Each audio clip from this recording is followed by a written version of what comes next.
Bueno, chicos, vamos a darle.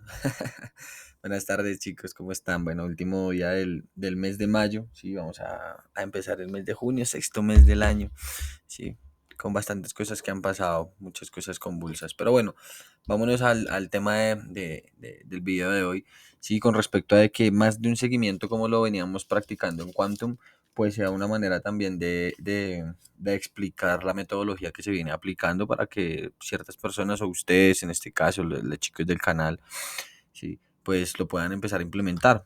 Sí, ya como tal todo el programa, sí, de cómo se enseña la estrategia, cómo se explican los fundamentales y demás, eso sí ya está pregrabado. Sí, entonces acá ya pues practicamos netamente. ¿Sí? A veces lo podemos hacer en Zoom o a veces pues este es un journal, ¿sí? De qué puedo estar esperando yo, cómo ejecuto las ideas y demás. Bien, ¿por qué no son señales de trading precisamente, chicos? Porque pues ustedes pueden entender cómo interpreto yo los gráficos, ¿sí? Cómo interpreto yo los gráficos para tomar según qué decisión, venta o compra, pero ustedes no saben cómo la desarrollo, ¿no? Cómo me mantengo yo durante el desarrollo de la operación, cómo la gestiono. Entonces, por eso que esto no se trata de dejar ideas de trading, nada por el estilo, sino enseñarles a ustedes mismos que hay una manera sencilla de entender los gráficos, porque también hay que tener en cuenta que los gráficos no nos demuestran la realidad de las cosas, no al 100%, ¿sí? Por lo menos con lo que es S&P 500 y demás, cuando hablamos, digamos, de los bonos. Sí, bonos que después de los últimos datos, por ejemplo, el último siendo el del viernes del PCE, no cae, pero sí se mantiene en un nivel estable, ¿sí? Para la Reserva Federal con el consumo. La última yo estaba pensando y estudiando, y es un seguimiento que también se lleva desde hace mucho tiempo, y es que los estadounidenses puede que listo mantengan el consumo de los Estados Unidos en un nivel moderado, ¿sí? O aceptable para la Reserva Federal para llegar a la conclusión de que la economía es resiliente, que el consumidor todavía es fuerte pese a guerra arancelaria, pese a tipos de interés altos ya prácticamente un año, ¿sí? En el 4,5, 4,25, que son niveles que no se veían hace 80, hace 40 años, chicos, ¿sí? Entonces son niveles muy restrictivos con una deuda muy alta, ¿sí? El tema de los bonos es interesante con respecto a cómo funcionan, ¿no? Cuando los bonos suben su rentabilidad, disminuye su valor. Sí, es como son como la impresión de dinero. Cuando hay mucha impresión de dinero, pues disminuye su poder adquisitivo, o sea, su valor. Entre más alto esté el porcentaje del bono, menos atractivo es. Bien, esto lo estudié, sí, y yo me acuerdo cuando empecé a trabajar con los fondos de inversión con los que tuve la oportunidad, una reunión magistral en la que nos explicaban el funcionamiento de la correlación que tiene el oro más frente a los bonos del Tesoro de Estados Unidos y de todo el mundo, Japón y demás, ya que el oro es un activo de valor real, bien, y el dólar americano, ¿sí? Porque habían muchas, o existen muchas ocasiones, yo me acuerdo mucho, esto lo conversaba con Carlos, que es miembro del canal de Telegram, con respecto a que no siempre la correlación del DXY se cumplía con el oro. Cuando el DXY subía, pues el oro debía bajar relativamente, pero hacía lo contrario. Entonces, pues bueno, lo correlacionamos más con los bonos. Ahora, nosotros debemos tener en cuenta que estamos en un mercado que no respeta las leyes de la teoría. ¿Sí? Realmente estamos en un mercado muy dopado, en el que la renta de los bonos sube, el oro también sube, ¿sí? La renta fija, bueno, la renta fija como tal sube, la renta variable sube, ¿sí? Bitcoin como activo de depósito pues da bandazos arriba, da bandazos abajo, ¿sí? Entonces las cosas no están funcionando de la manera en la que debería funcionar en ocasiones. ¿Sí? El petróleo le pesa más una ralentización económica con los últimos datos de Estados Unidos. Ah, porque les mencionaba lo del consumidor estadounidense, ¿sí? Con respecto a los datos y cómo lo veo yo. Cuando nosotros estudiamos el incremento, vamos a ver si sale. A ver, eh, tarjetas de crédito, a ver, no me acuerdo cómo se sale, Estados Unidos, deuda. A ver, vamos a ver. La deuda en tarjetas de crédito de Estados Unidos ha alcanzado niveles récord con los consumidores acumulando un saldo total de 1,2 billones de dólares. ¿Sí? Este aumento en la deuda se ha visto impulsado por diversos factores como la inflación y la incertidumbre económica. Entonces acá es cuando nosotros debemos trasladar la economía de los datos a la economía real.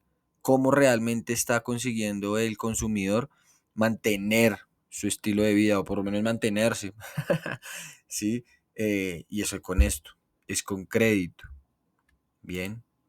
Eh, bueno, aunque pues aporte de hoy se ha disminuido, es muy alto. La deuda, miren, de 1.2, pues bueno, cae a 1.18 trillones de dólares. Vamos a ver en cuánto está la deuda americana, la pública, ¿no? Ay, ¿dónde es que está? No lo tengo. Imposible. Bueno, a ver.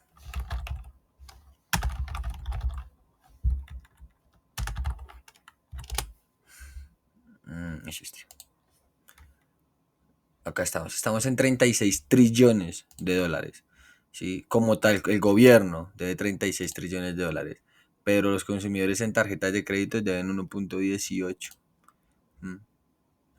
Sí, entonces eso es lo que puede tergiversar un poco los datos y a lo que nosotros debemos trasladar lo real, ¿no? Cómo se siente realmente el consumidor frente a la economía. Por eso me sorprendió tanto que la confianza del mismo subiera de una manera tan abrupta. Pero bueno, si nosotros nos trasladamos a lo técnico, por ejemplo, en este caso empezando con el petróleo, sí que es uno de los activos más importantes del mundo, sí, porque nos marca, o bueno, por lo menos marca la mitad de la inflación. Y ahorita, a pesar de que hay mucho estrés todavía en la geopolítica mundial, sí, con referencia a que Trump le dio 2 semanas a Putin para que ya empezara a negociar o, bueno, amenazas.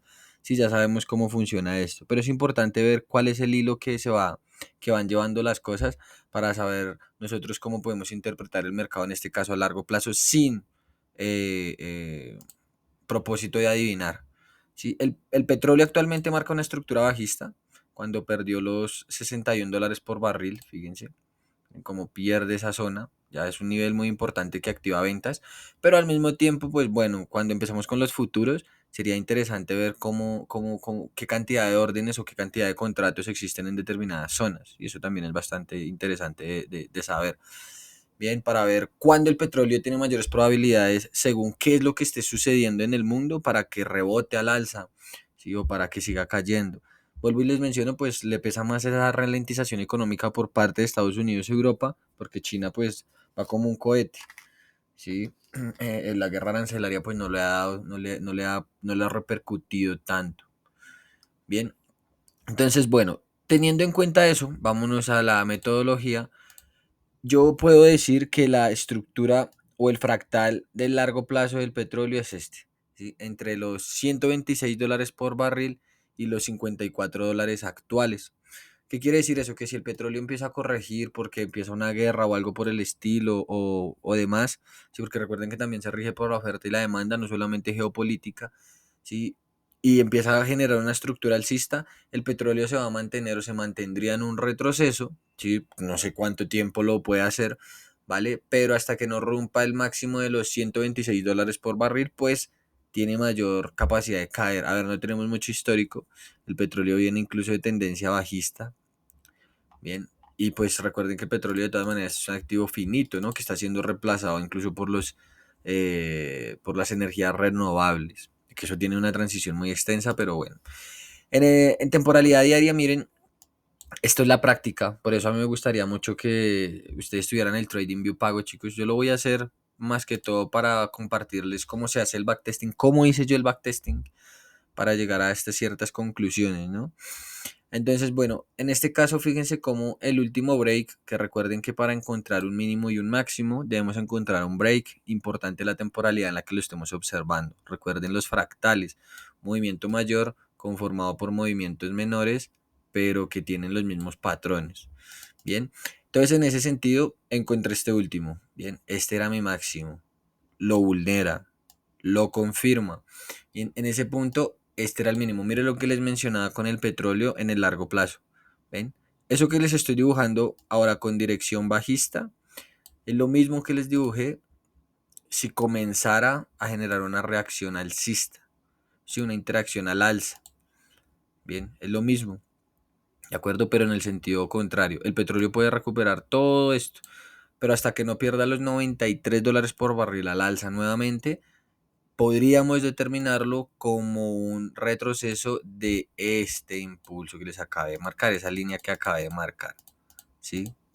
Entonces, bien, ¿Cuándo buscaríamos compras? Por ejemplo, a objetivos de Fibonacci que tiene como en los $72 por barril.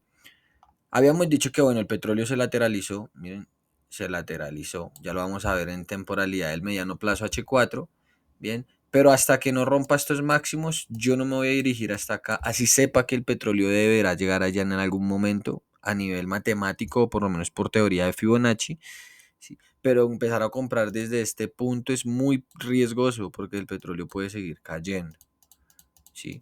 Vamos a ver entonces cómo poder seguir o seguir las ventas o empezar a cambiar la perspectiva de compras y adelantarnos a este posible movimiento. Bien, yo ya sé que el área de trabajo diaria, el mediano largo plazo, es esta. No me interesa nada más, chicos. ¿Sí? En el mediano largo plazo. Si no me interesa si el petróleo tiene objetivos por acá, si va a llegar por acá porque tiene algún imbalance.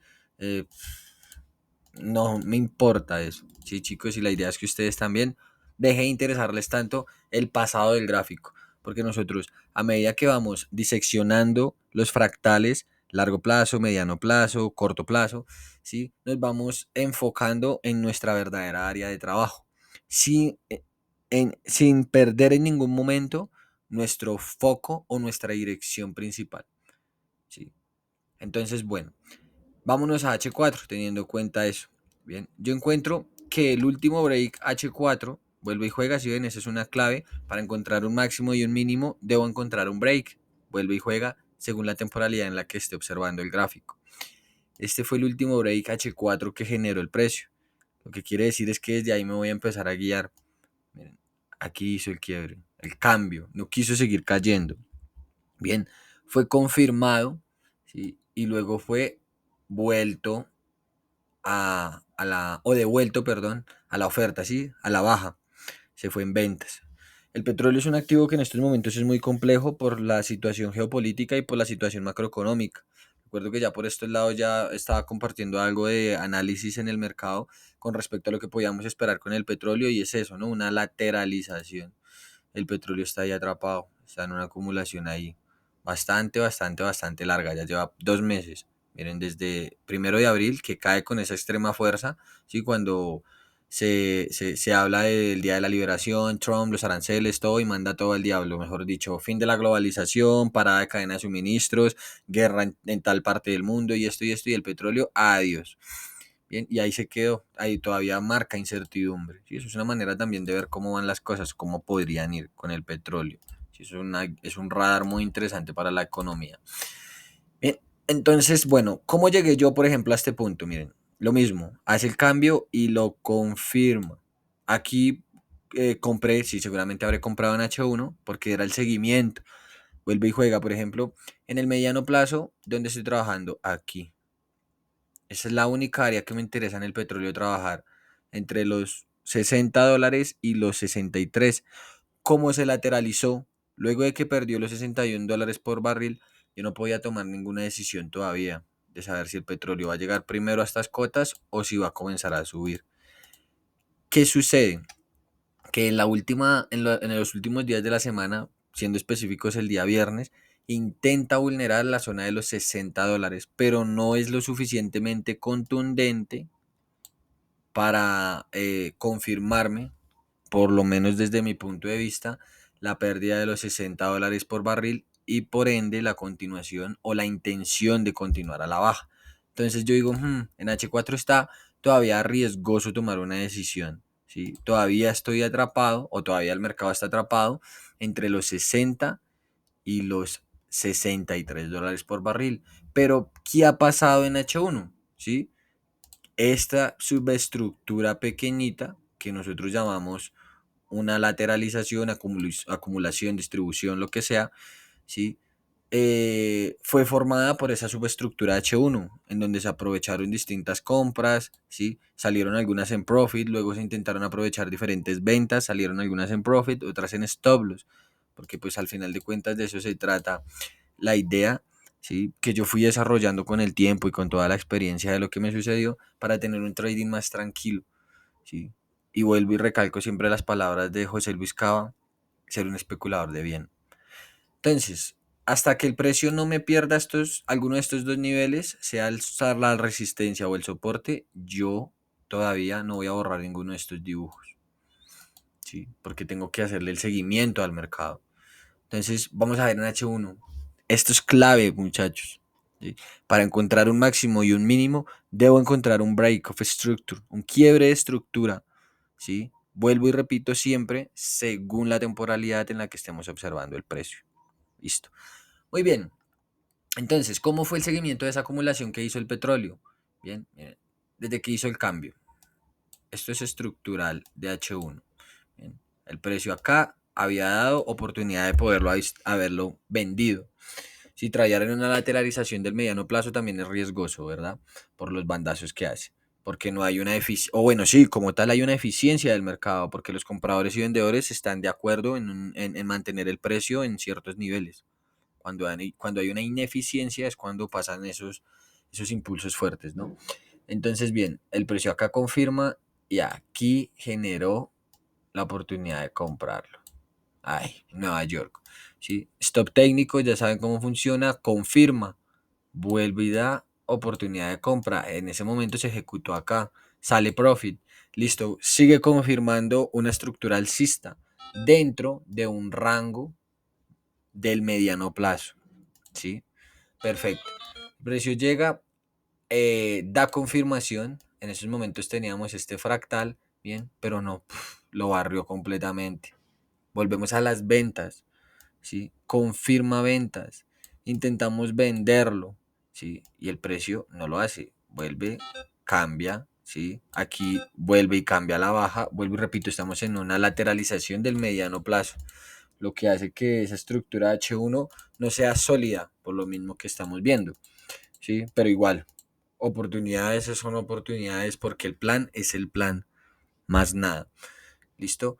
Confirma, compras, se compra, nada, stop loss, vuelve y cambia, da oportunidad de ventas, se vende, nunca hace intención de querer al alza, nos mantenemos en la venta, confirma, profit, sigue, da oportunidad de ventas, ¿sí? No lo hace, sube, oportunidad de compras, en ningún momento desde ya el modelo de entrada me da oportunidad de ejecución, pero funciona, se va, listo.